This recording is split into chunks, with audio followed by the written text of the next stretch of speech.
Boa noite, queridos irmãos. Hoje nos coube a leitura do Evangelho. Então, para isso, vamos nos harmonizarmos, elevando o pensamento ao alto, mentalizando Deus, Jesus Cristo e os Espíritos de luz, pedindo proteção e amparo durante toda a leitura e explicação deste Evangelho. Que assim seja.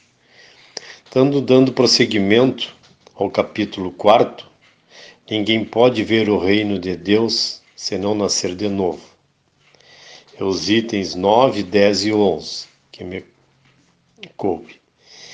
Esse capítulo todo é sobre a reencarnação, né? Como todos nós soubemos. Então é um prosseguimento. Item 9. O Espírito sopra onde quer. Ouves sua voz, mas não sabes de onde vem, nem aonde vai. Pode ser entendido como o Espírito de Deus, que dá vida a quem quer, ou como a alma do homem. Nessa última acepção, não sabes de onde vem nem aonde vai, significa que não se sabe nem o que o Espírito foi, nem o que será. Se o Espírito ou alma fosse criado ao mesmo tempo que o corpo, saberia de onde ele vem, pois seu começo seria conhecido.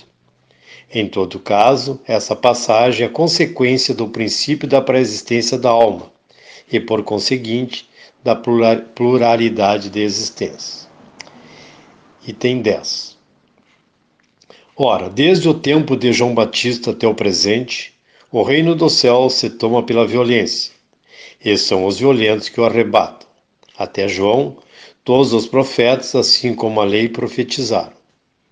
E se quereis compreender o que vos digo, é ele próprio Elias que deve vir.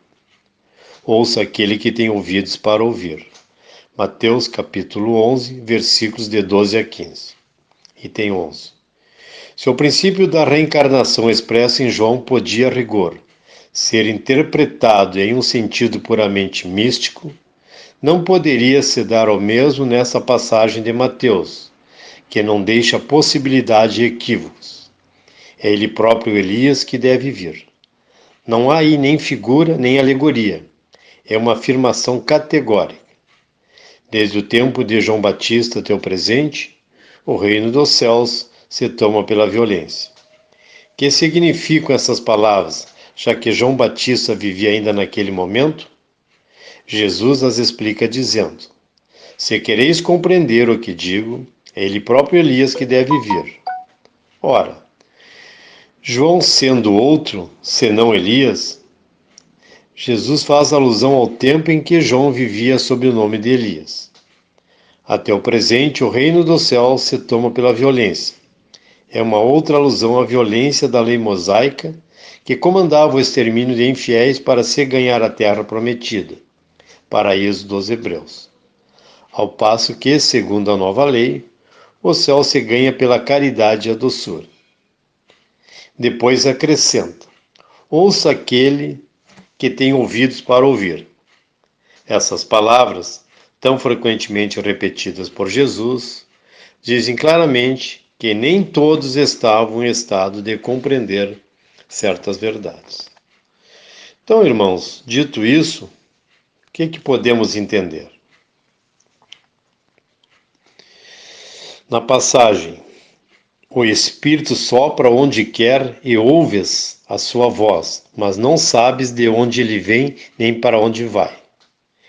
Kardec escreve que se pode entender essa frase como uma referência a Deus, mas que também se pode entender como referindo-se à alma, o Espírito encarnado, do qual sabemos que é a criação divina, mas não sabemos como nem quando foi criado.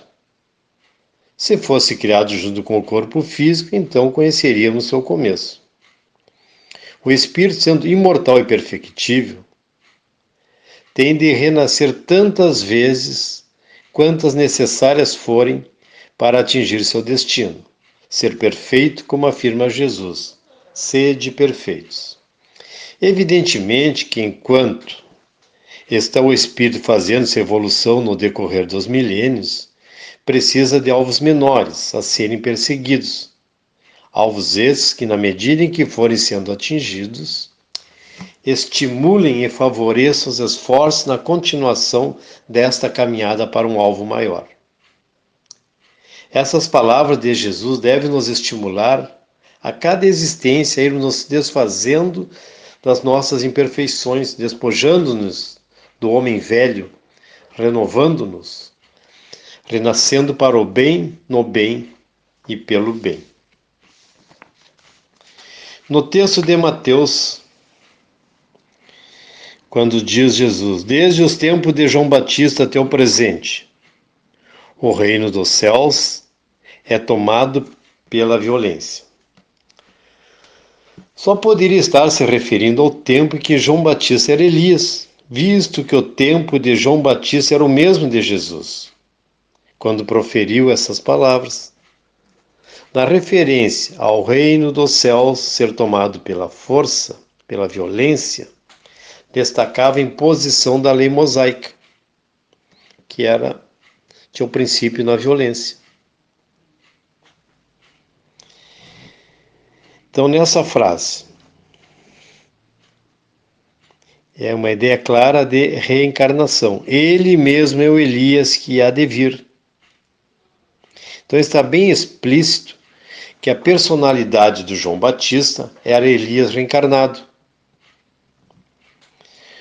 Quando Jesus diz, o que tem ouvidos de ouvir, ouça, demonstra ele saber que a maioria das pessoas não podia ainda compreender esse ensino, que somente ficaria claro com as explicações da revelação espírita. Então o Espiritismo veio para esclarecer-nos sobre tudo isso, todas as passagens do Evangelho, tudo dito por Jesus. Porque a reencarnação é muito antiga, muito antes de Kardec, muito antes do Espiritismo. Mas o esclarecimento surgiu com o Espiritismo. Então a reencarnação é a chave filosófica, a fórmula filosófica que se explica, sem fugir ao bom senso e alegoria, as conhecidas desigualdades humanas, sociais, econômicas, raciais, morais, intelectuais, físicas. Sem o esclarecimento, essas diversidades deixariam um doloroso ponto de interrogação em nossa consciência, no que diz respeito à justiça divina. Sem as suas claridades, seria a justiça de Deus bem inferior à dos homens. Teríamos um Deus parcial, injusto, caprichoso, cruel e impiedoso. Um Deus que beneficiaria a uns e infelicitaria a maioria.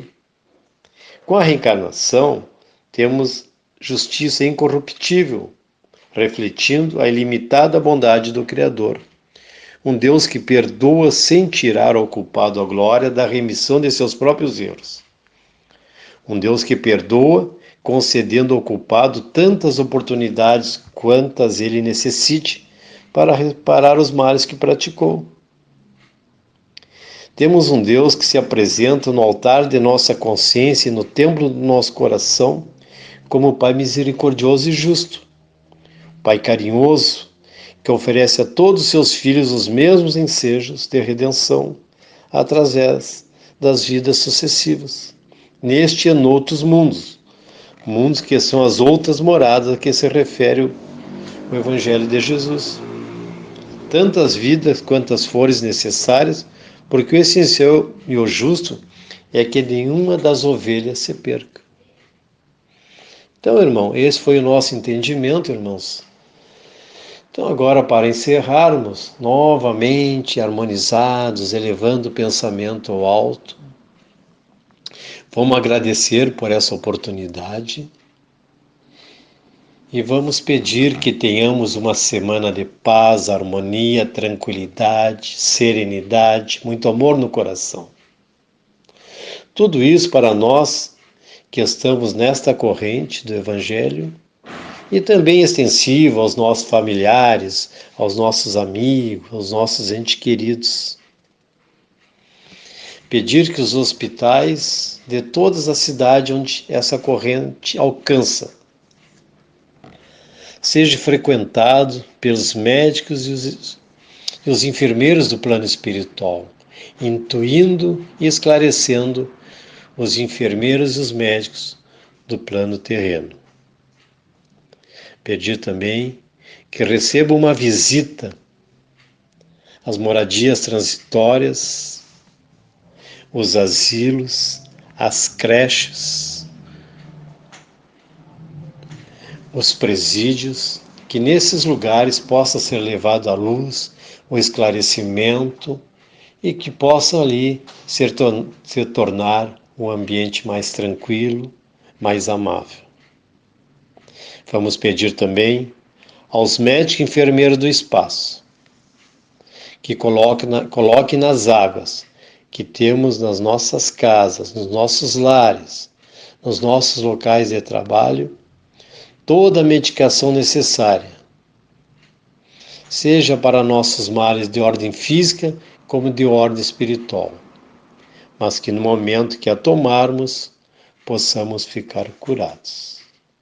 Em nome de Deus, de Jesus, assim seja. Uma boa noite a todos e fiquem com Deus.